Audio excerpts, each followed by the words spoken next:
Olá a todos, eu sou Marconi Santiago, esse é o Coffee and Rio, o podcast oficial do Grupo Refrativa Rio. Estou muito feliz de estar aqui novamente com vocês, agora nessa nova etapa do nosso podcast, essa maneira de se comunicar com a gente. Aqui comigo, Cláudia Morgado, mais uma vez.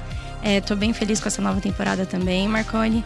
Acho que a gente vai conseguir passar coisas aí que os nossos espectadores estão sob demanda e acho que vai ser bem interessante. A gente selecionou bons tópicos, né, para essa... Bom, isso mesmo.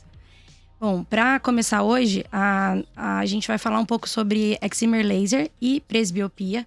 É um assunto, né, que a gente, como oftalmologista, a gente vê muito no consultório, né? Esse grupo dos 40 a mais, os jovens presbiopes, que vem com essa demanda da cirurgia refrativa, da independência dos óculos, né? E lembrando que esse e outros assuntos são falados com mais profundidade, né? E com experts no curso Refrativa Rio, que está sendo já planejado com muito cuidado e toda a profundidade do Marconi para 2025.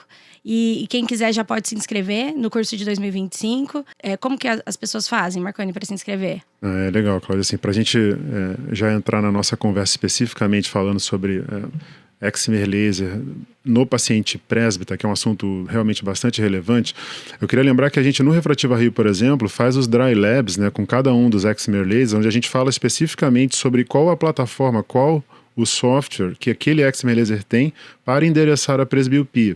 É uma das marcas do Refrativa Rio, esse tipo de ação, né, bastante singular, acho que isso é um ponto importante para o aluno que faz o Refrativa Rio. Então a gente vai ter mais de 100 aulas, mais de 40 wet labs novamente, a gente já está trabalhando muito nisso, com muito detalhe, com muito cuidado, e eu estou muito animado com a edição desse ano. Vai ser o maior e melhor Refrativa Rio de todos os tempos, assim. Então quem quiser se inscrever, entra lá no nosso site, refrativario.com, ou, né, segue a gente lá nas redes sociais, o meu Instagram Marconi com Y, Santiago com TH, tem todos os links lá para o pessoal se inscrever, e eu acho que realmente a gente está muito animado com essa edição. Estou realmente muito feliz com todo o trabalho que a gente tem feito até aqui, o Refrativa Rio crescendo, né, tanto a cada ano, e enfim, eu brinco que o Refrativa Rio é o curso que tem torcida, né, então a gente está muito animado com essa nova edição já, quase pronta. Refrativa Rio 2025 a todo vapor, então já. Então, para a gente começar, né, falar um pouco do assunto de hoje, né, presbiopia e excimer laser. Antes da gente endereçar, Marconi, as opções de tratamento para presbiopia, eu sei que você gosta de estudar essa parte, esse cenário epidemiológico, e a gente fala muito sobre o boom da miopia, né? Hoje em dia é um assunto que está muito em alta, mas será que a gente pode dizer que também está tendo um boom da presbiopia? Interessante, é legal essa pergunta, e sim, eu gosto muito de pensar sobre isso, né, na maneira como a população que a gente vai eventualmente tratar, corrigir, de alguma maneira endereçar cirurgicamente a metropia, vem se comportando ao longo dos anos. Então esse estudo epidemiológico acho que é bem interessante para a gente. Você vê, a gente fala muito mesmo sobre esse boom de miopia, mas no caso especificamente da população brasileira, né, a gente tem a população ao longo dos anos envelhecendo. Eu vou te dar alguns números sobre isso, né? Em 2010, a gente tinha aproximadamente 1 bilhão e 700 milhões de presbitas no mundo. E em 2020, mais ou menos 1 bilhão e 900 milhões. E em 2030, esse número passa de 2 bilhões, né? Provavelmente. Claro que essas são sempre estimativas. Mas um número que eu acho bastante interessante no nosso censo, que saiu do estudo de 2022, que foi publicado ano passado, né? Mostrou que, olha que interessante, a gente tem um crescimento significativo na população acima de 40 anos, mas há uma população que são cerca de 78 milhões entre 20 e 49 anos. Então, quase 80 milhões de pessoas nessa faixa. Então, você está pegando um paciente jovem, mas também muita gente entre 40 e 49 anos. É uma população enorme que é jovem e que não tem catarata e que provavelmente já vai ter sintomas de presbiopia. Então eu gosto de ficar muito atento. A gente fala muito sobre a cirurgia de catarata, com razão, obviamente, mas existe um grande número entre 40 e 49 anos que vão ser presbitas e não tem catarata. Quando a gente analisa, por exemplo, só o crescimento de pacientes míopes, só para ficar no grupo do míope, embora os números absolutos totais sejam maiores na faixa entre 20 e 25 anos, a taxa de crescimento entre 40 e 45, e 45 e 49 é percentualmente maior. É cerca de 35% maior o crescimento nesse grupo. E quando a gente analisa randomicamente o número de pacientes hipermétropes que chegam ao consultório, só para falar das duas grandes ametropias, míope e no hipermétrope, é mais comum o paciente acima de 40 anos, no grupo de hipermétropes que vem até a gente. Ou seja, em última análise, o que eu quero dizer é que é muita gente, né? Então é uma prevalência muito grande, cada vez mais pacientes. Esses pacientes querem, né, endereçar essa presbiopia, querem ter alguma solução para a independência de óculos e felizmente a gente tem bastante opção para eles. Sim, e assim, só para aproveitar o gancho, e é realmente um paciente que está cada vez mais exigente, né? O paciente com 40 anos é um paciente super ativo, que de repente se vê precisando de um óculos multifocal, né? Muitos, às vezes, nem usavam óculos. Então, e no consultório, a gente vê que é uma fração grande de pacientes, exatamente como você disse, que tem buscado uma alternativa a isso. 40 né? é o novo 27, Cláudia. E esse paciente não quer ter o estigma da idade, entende? Sim. Não quer ter o estigma. Sim. Ele quer uma solução exatamente para não parecer que eventualmente já chegou nessa idade. Então, eu gosto muito de ter contato com esse tipo de paciente e, felizmente, poder oferecer para eles uma opção como a gente tem hoje. E quais as principais formas de endereçar a presbiopia com o excimer laser? Então, do ponto de vista didático, assim, né, para tentar ser didático, eu gosto de dividir em 3 grandes grupos, né, para quem está ouvindo e vendo a gente. O grupo, obviamente, né, mais frequentemente utilizado, que é, obviamente, a monovisão. Mas existem outros 2 grandes grupos que são bem interessantes. Um grupo onde eu digo que a gente tem uma espécie de micromonovisão associado a uma estratégia, algum tipo de estratégia para aumentar a profundidade de foco. E dentro desse grupo estão mais claramente o Custom Q, e hoje com uma nova marca, né, que é o Reed da Alcon, e também o antigo Laser Blended Vision e atualmente Presbeyond da Zeiss. Eles têm o mesmo conceito, e a gente pode aprofundar sobre cada um deles, né, monovisão e depois esse o segundo grupo de micromonovisão com alteração de profundidade de foco, e um terceiro que eu chamo que são plataformas realmente de tratamento multifocal, onde tem ilhas mais claras de visão de longe e de perto dentro da zona óptica. E aí, nesse grupo, eu subdivido entre o Presby Max, da Schwind, e o Supracor da Bausch. Eu acho importante a gente falar, você caracterizar cada grupo desses, mas também falar a sua prática, assim, qual que você acaba usando no dia a dia, assim. Primeiro, eu acho que assim, o legal é você entender quais ferramentas você tem disponível para o seu paciente. Então, se você tem um aparelho da Alcon, você vai ter uma ferramenta, se você tem um aparelho da Zeiss, outra. Então, é importante você entender que aparelho você tem disponível e quais os limites, quais as melhores aplicações daquela ferramenta. A gente pode falar especificamente sobre isso. Na prática, eu tento dividir em pacientes míopes. Eu sou muito fã da monovisão, que eu acho que vale a pena a gente aprofundar sobre as características da monovisão, quais os casos que a gente tem mais sucesso. E em pacientes hipermétropes, a gente pode fazer algum tipo de combinação de micromonovisão com uma estratégia para mudar a esfericidade desse paciente, aumentando a profundidade de foco ao mesmo tempo, né? Do ponto de vista óptico, é mais fácil manipular a esfericidade na direção que eu gostaria, ou seja, em direção a ficar mais negativo, do que no míope. Então, os resultados desta estratégia, na minha opinião, em pacientes hipermétropes são bastante interessantes. Sobre monovisão, primeiramente, quais as dicas para ter um melhor resultado? Então, assim, primeiro, eu acho o mais importante para você ter um bom resultado com qualquer paciente presbita que também se aplica à monovisão, é um paciente altamente motivado para ficar independente do óculos. O paciente já presbita, né, ou prestes a ficar presbita, altamente motivado a ficar independente do óculos. Mas, assim, do ponto de vista de características, que eu acho que é importante, especificamente sobre monovisão, é tentar manter uma anisometropia, né, que seja suficientemente importante para que ele tenha boa visão de perto, mas ao mesmo tempo mantenha uma visão adequada para longe, então, em geral, menos do que 2,5.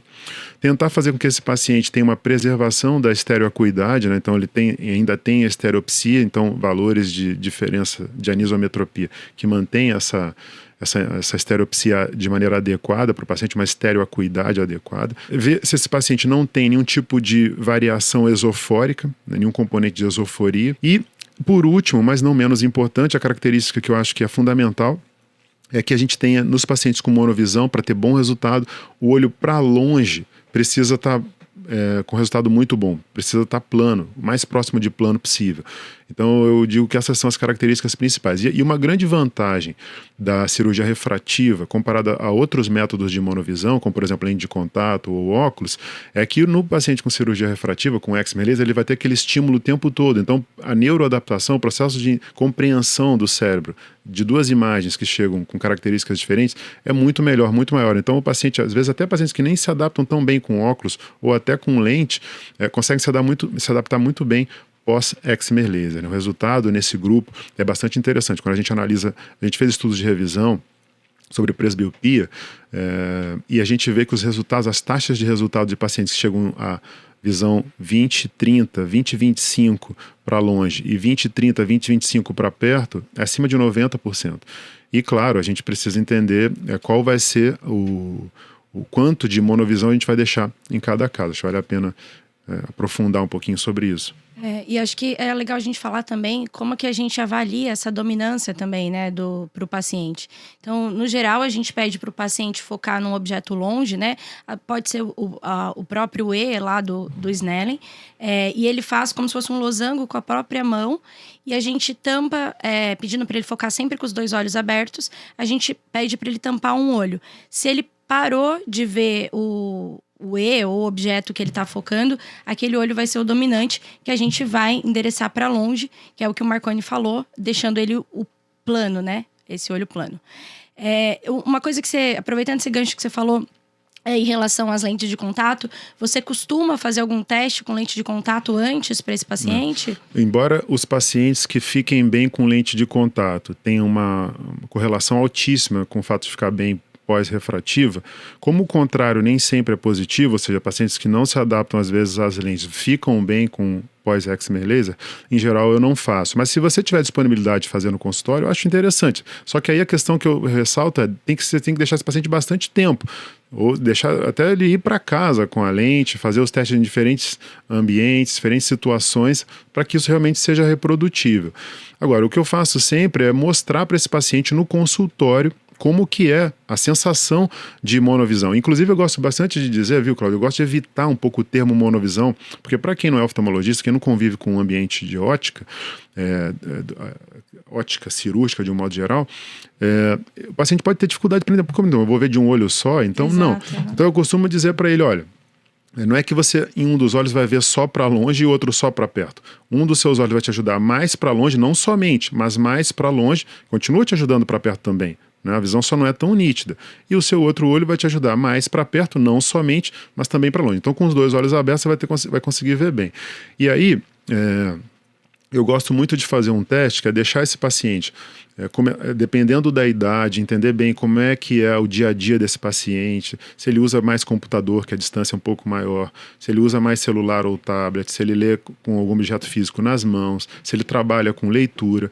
E eu gosto muito de dizer para ele, olha, a gente vai começar com esse valor aqui, que é em torno de 1,5, e aí eu fico na frente do paciente, para ele não ver a tela para longe, depois eu saio da frente, e aí se ele já tiver com queixa, falar, já não estou vendo bem para longe. Você começa a reduzir um pouco essa informação de adição para perto, até que consiga ser suficientemente bom para longe, se mantendo ainda bom para perto. Então você pode diminuir um pouquinho a adição ou aumentar um pouquinho dentro dos limites que ele ainda tem uma visão adequada para longe e fique próximo do que ele vê no dia a dia. Então eu gosto muito, por exemplo, de mostrar para ele um diapositivo, o tablet ou o celular dele mesmo, falar, olha, lê o seu próprio celular nesse teste para ver se aquela correção para perto está suficientemente boa para ele dentro do que ele considera adequado. Então essa sua anisometropia que você usa varia então mais ou menos na prática? Depende muito da idade, então, depende muito da idade. Eu gosto de começar com 1,5, daí você pode reduzir e aumentar um pouco de acordo com a idade e com a demanda do paciente. Então, às vezes, dependendo de um paciente mais jovem, eu posso fazer até um pouco menos, menos 1,25, e um paciente um pouco mais velho, provavelmente entre 1,5 e 2. Eu não gosto de passar tanto de 2,25, até porque hoje a gente tem que lembrar também que esse paciente consegue fazer ajustes de tamanho de letra. E aí, se você aumenta muito essa anisometropia, ele vai ter um pouco mais de dificuldade para longe, embora, obviamente, dure mais, né? E um ponto que eu também acho importante é para quem lê muito, lê durante muito tempo, e às vezes o cirurgião fica um pouco desconfortável de fazer a monovisão, porque dá mais desconforto para a leitura prolongada. Uma coisa que é legal dizer para o paciente, falar, olha, se você topar, a gente pode deixar um óculos ali na sua escrivaninha, um óculos somente para esses momentos de leitura prolongada. E se você conversa com o paciente sobre isso, ele entende que pode ser uma necessidade para este momento de leitura prolongada, pessoas que leem horas, trabalham assim, ele aceita, a maior parte do tempo dele ele vai estar independente do óculos e eventualmente nesse momento ele usa o óculos só para essa leitura mais prolongada. Mas eu só não queria fugir, antes de mudar para o outro ponto, Cláudia, é que assim, embora a dominância seja muito importante, e como eu falei, é fundamental que o olho para longe fique plano, não é tão problemático se você fizer uma monovisão cruzada. Tem estudos que mostram que pode ser até melhor. O mais importante é que se você fez o olho que não era dominante, deixou esse olho para longe, o mais importante é que o olho para longe fique plano. Claro, é melhor se for o olho dominante, mas não é tão problemático se você fizer uma monovisão cruzada, entendeu? Se você usar o olho não dominante para longe. Mas é fundamental que o olho para longe, o cérebro consegue trocar essa dominância. Mas o mais importante é que o olho para longe fique bom. E a gente vê isso na prática, né? Tem pacientes que a gente tem dificuldade de ver até a dominância dele, porque eles trocam mesmo, né? Passando então pro próximo tópico, assim, na sua visão, na sua divisão didática, né, que você falou que divide em 3 grupos, né, quais as plataformas de Excimer Laser vão se encaixar para esse segundo grupo que você falou e fala mais pra gente como que é conceitualmente que funciona isso na sua prática. Isso é legal, assim, eu acho que a gente pode dedicar mais tempo como a gente dedicou para monovisão, mas é legal falar rapidamente sobre essas plataformas. Como eu disse, assim, né, esse segundo grupo é uma combinação entre o que a gente chama de micromonovisão, digamos assim, e uma modificação na asfericidade para que a gente consiga um resultado de aberração esférica que, ao mesmo tempo, seja suficientemente importante para aumentar a profundidade de foco, né, espalhar os focos e não perder qualidade de imagem. Então, porque aberrações de maior ordem, em grau muito alto, vão levar a baixa de qualidade de imagem. Então a gente quer uma modulação onde a gente tenha o efeito positivo, digamos assim, teoricamente, né, de espalhar foco, sem perder qualidade de imagem. E a gente consegue isso, em teoria, né, modificando a asfericidade em direção ao negativo, lembrando que a asfericidade é uma diferença entre o poder central da córnea e o poder da periferia. Em geral, a córnea tem a área mais central, mais curva, com raio menor, mas com poder mais alto com raio menor. Na periferia, menos curva com raio maior. Como é uma diferença entre raios que se dá o valor de asfericidade, esse número em geral é negativo, né, do Q. Sim. A aberração esférica média da córnea normal é positiva, mas o Q, a asfericidade em geral é negativa. Então eu vou fazer uma mudança em direção ao negativo, né? Aproximadamente com um delta de 0,6. Então, por exemplo, se for menos 0,2, vai para menos 0,8 aproximadamente. E é bom não passar muito de menos 1. Tá? E aí, se eu tiver um delta de menos 0,6, eu vou conseguir, em teoria, um delta de aberração esférica de aproximadamente menos 0,4 aproximado. E aí a gente conseguiria essa combinação de aumentar a profundidade de foco sem perder tanto qualidade de imagem. E aí, junto a isso, uma micromonovisão no olho não dominante, a gente teria o efeito com essas plataformas. Isso a gente consegue de maneira teórica, tanto com o Custom Q, que agora vai se chamar READ, da Alcon, quanto com o PressBeyond da Zeiss. Assim, como o READ é um pouco mais pragmático, que eu até tendo a concordar, que é para utilizar essa plataforma basicamente em pacientes hipermétropes, porque nesse grupo, em teoria, eu já vou provocar um encurvamento na área central para corrigir a ametropia que ele tem, então a asfericidade já tende a valor negativo na própria correção. Então é mais fácil atingir esses conceitos teóricos. A plataforma da Alcon é mais clara em relação à indicação para o READ ou Custom Q nesse grupo. A plataforma da Zeiss tem tido bons resultados também em pacientes míopes, eu acho que mais pela própria micromonovisão do que exatamente pela alteração de asfericidade e aberração esférica consequente, mas conceitualmente as plataformas têm uma abordagem bastante similar. E por último, mas não menos importante, o terceiro grupo é um grupo onde a gente tem um padrão multifocal da córnea. E nesse grupo, eu acho que assim, os resultados na literatura são um pouquinho mais discrepantes. O Supracor tem resultados, mostrando resultados interessantes. O Presbymax, que é o da Schwind, tem estudos com resultados não tão bons, dependendo do planejamento. Mas o que eu queria dizer é que nesse grupo, diferente do segundo grupo que eu coloquei, onde essas transições são bastante suaves do centro para a periferia, mesmo com controle de asfericidade, nesse terceiro grupo não. A gente tem ilhas claras mais centrais, de visão de perto e visão de longe. No caso do Presbymax, da Schwind, por exemplo, os dois olhos são tratados na plataforma, no software, né? Então, modificando, né, as zonas de perto e de longe, com adição maior ou menor, mas os dois olhos são tratados. Então, assim, dentro do que eu poderia dizer para o cirurgião que pensa em fazer excimer laser para presbiopia, é que, assim, primeiro, a gente tem plataformas bastante interessantes. Eu gosto muito da combinação de monovisão para o paciente míope. E na opção de micromonovisão mais controle de asfericidade para o paciente hipermétrope. A gente tem, como eu disse, são muitos pacientes, então a gente precisa oferecer para eles algum tipo de tratamento, e acho que, tendo isso em mente, a gente tem um caminho bastante interessante para essas pessoas. Assim, eu vejo com excelentes olhos, né, essas possibilidades. Ótimo, Marconi. Assim, sempre essa divisão sua muito didática, assim, a gente consegue ver claramente agora, com essa divisão dos 3 grupos, como que a gente faz esse endereçamento do tratamento para esses pacientes. Eu já tive falar algumas vezes também que no míope, esse tratamento não vai ter a mesma regra teórica. É isso mesmo? Então, exatamente como eu falei, assim, porque no míope, pensa, no grupo, nesse segundo grupo, onde eu faço uma alteração de asfericidade, e com o objetivo de conseguir alteração de aberração esférica, no míope, ao invés de fazer um encurvamento da área central, que vai fazer com que eu aumente essa relação em direção ao negativo, né? O meu raio no centro vai ficar ainda maior, certo? Porque eu aumentei o poder nessa área central. No míope é o contrário, eu aplano a área central. Então eu modifico a relação entre o centro e a periferia.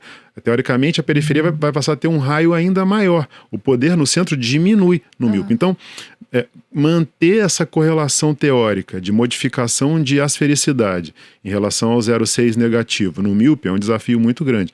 Do ponto de vista óptico, eu acho quase difícil de transpor. Por isso que eu entendo e concordo com a plataforma READ, ou Custom Q, que tem sugerido esse tratamento, por exemplo, apenas em pacientes hipermétropes. E o míope, né, vamos combinar, fica muito bom a monovisão. Né? Ele fica muito feliz com monovisão. E a vantagem da monovisão do paciente que já é míope, né, sem que eu tenha que ter nenhum tipo de modificação de asfericidade, é que é um tratamento reversível, caso ele não goste.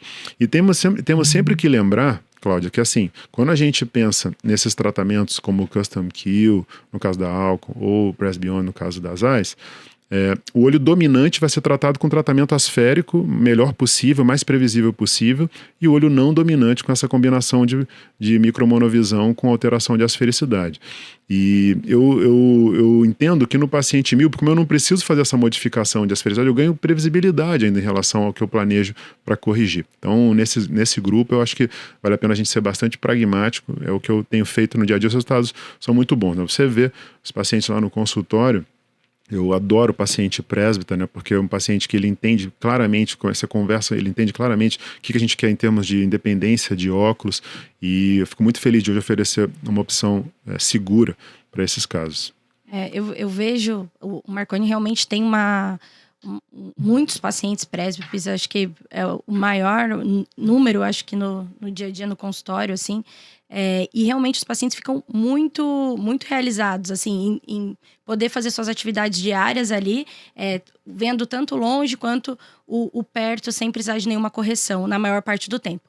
Eu acho importante, né, agora por fim, a gente falar algumas dicas para o cirurgião ao conversar com esse paciente, né? Eu sempre, eu vejo você falar, e eu também sempre falo para os meus pacientes, que quando a gente está falando desse grupo, você tem que falar para o paciente que você vai proporcionar uma independência dele dos óculos, né? Mas não tem como você zerar totalmente o longe e o perto. A gente vai fazer uma estratégia ótica até para a gente conseguir estar na mesma expectativa do paciente. Então, acho que isso é muito importante que fique claro e que ele saiba que em algumas situações ele vai precisar, às vezes, de um óculos, às vezes, para uma leitura prolongada, ou dirigir à noite por muitas horas. Então, ele tem que saber que depois dos 40 anos a gente fala de independência, né? Fazendo essa estratégia ótica. Fala um pouco pra gente, Marconi, o que você dá aí nessa conversa, o que você dá de dica pro paciente para ter a mesma expectativa, né? Primeiro assim, eu evito um pouco, Cláudia, termos como zerar, correção. Exato. O mais importante nesse paciente é que eu vou oferecer para ele a melhor estratégia cirúrgica para amenizar, para endereçar os sintomas da presbiopia, né? A gente não está tratando, a gente está tentando amenizar os sintomas da presbiopia. E para mim, a dica mais importante, como eu falo sempre, é tentar adequar o que você tem de opção para o dia a dia do paciente, conversar com o paciente, entender. Eu sempre dou esse exemplo, que é um pouco mais extremo, mas uma das minhas pacientes que mais me marcou nesse sentido era uma paciente presa que falava, olha, Marconi, eu quero ver, eu jogo golfe, quero ver a bolinha de golfe e quero ver o campo. Tudo o resto eu posso... Então, assim, se a gente aplica que a gente tem na cabeça para um modelo como esse, provavelmente ela vai ficar insatisfeita. Mas na maioria das vezes, hoje, cada vez mais as pessoas usam o celular para quase tudo, né? Ela trabalha no celular, ela lê jornal, revista no celular, ela usa muito o computador, então entender qual é a distância do computador, tentar encontrar uma solução que fique satisfeito, com a qual ela fique satisfeita para longe e para perto, fazendo testes no consultório. Então, e conversando muito com o paciente. E o paciente entendendo bem quais as limitações. A gente não precisa esconder as limitações desse tratamento. Precisa deixar claro para o paciente, inclusive, isso. Falar, olha, tem limitações, o nosso objetivo é te deixar independente do óculos. Se você quiser a visão mais nítida, a gente tem uma outra estratégia. Você vai usar óculos para perto, mas a gente tem uma outra estratégia cirúrgica. Então, é importante o paciente entender claramente isso no pré-operatório e, em geral, o resultado é bastante positivo. O Marconi é muito bom de falar isso, porque ele gosta bastante de comportamento, então, para avaliar o paciente e avaliar o perfil de cada um. Eu acho que é bem importante, exatamente isso que você falou, conhecer quais são as particularidades do paciente, com que ele trabalha, qual que é o nível, né, e de visão que ele vai precisar para o dia a dia, para alinhar as expectativas, né? Acho que era isso, né? Tem dica cultural hoje? Tem dica. Eu tô aqui esperando a sua dica cultural hoje. Mas assim, então, só para a gente usar esses minutos finais, eu só queria, nos pacientes que a gente faz com o padrão de ablação multifocal, que é um grupo, como eu disse, que talvez eu tenha, exige mais atenção, digamos assim, do cirurgião para o planejamento. A gente precisa que cada um tenha bastante experiência com a plataforma. Então, tanto para o Presbymax, no caso do Schwinn, quanto para o Supracor, no caso do aparelho da Bausch, né, hoje atualmente o Teneu, o cirurgião precisa ter bastante experiência para saber como ele vai planejar. Eu tenho amigos com muita experiência, por exemplo, com o Supracor, né, como o Paulo Ovides em Goiânia, né, o Fernando em Mato Grosso, são pessoas com bastante experiência, né, e têm resultados incríveis. Então, nesse modelo, como eu falei, é criado uma ilha central mais óbvia. Então, se o paciente é um bom paciente, principalmente pacientes hipermétropes, presbitas, eles têm resultados muito, muito bons. E como você falou, para mim o comportamento é fundamental para entender bem o indivíduo que é um bom candidato para essa solução, como eu disse, conversando bastante com ele. Para finalizar, eu acho que ficou tudo bem claro. E assim, a gente está em outras plataformas disponíveis, né? Se o paciente tiver... se os alunos tiverem alguma dúvida, né, pode encontrar o Marconi lá no Alumni e todo o nosso time, também no Instagram. E óbvio que isso é abordado com muito mais profundidade no curso Refrativa Rio. Lembra que domingo, a gente fala bastante sobre presbiopia. É o nosso momento mais importante sobre presbiopia. E cada um dos Dry Labs a gente fala especificamente sobre as plataformas de cada Excimer Laser. E, Cláudia, para finalizar, eu queria dar a nossa dica cultural. Estou ansiosa para saber. Um dos momentos mais populares aqui do nosso Já podcast. Quero anotar a dica de hoje. Não, a dica de hoje é um filme documentário que se chama De Tirar o Fôlego. Segue basicamente 2 mergulhadores que fazem mergulho livre em apneia, e uma delas está buscando o recorde mundial. Literalmente, para quem está assistindo, De Tirar o Fôlego. Eu não vou contar o final aqui, porque eu acho que vale a pena. Está disponível no Netflix e vale a pena ver. Depois vocês me contem o que vocês acharam. E como a Cláudia falou, tanto para conversar com a gente lá no nosso Alumni Refrativa Rio, né, tá fantástico o Alumni, todos os dias discussão de casos diferentes, né, todos os ex-alunos nossos podem ter acesso ao Alumni. A gente aprende muito com aquele grupo. Assim. E também no Instagram, né, quem tiver dúvida, procura lá Marconi Santiago, Marconi com Y, Santiago com TH. E aí, gostou, Cláudia, desse primeiro episódio dessa temporada? Nossa, adorei. Assim, presbiopia é um assunto que não esgota, né? Então, e é um dia a dia do consultório. Então, saber mais e conhecer mais didaticamente para a gente conseguir pensar de forma mais clara para atender essas demandas desses pacientes é fantástico, assim. Obrigada pela sua contribuição. Legal. Bom, esse foi o Coffee and Reel de hoje, disponível nas principais plataformas de podcast, agora também em vídeo. Espero que vocês tenham gostado. A gente vê.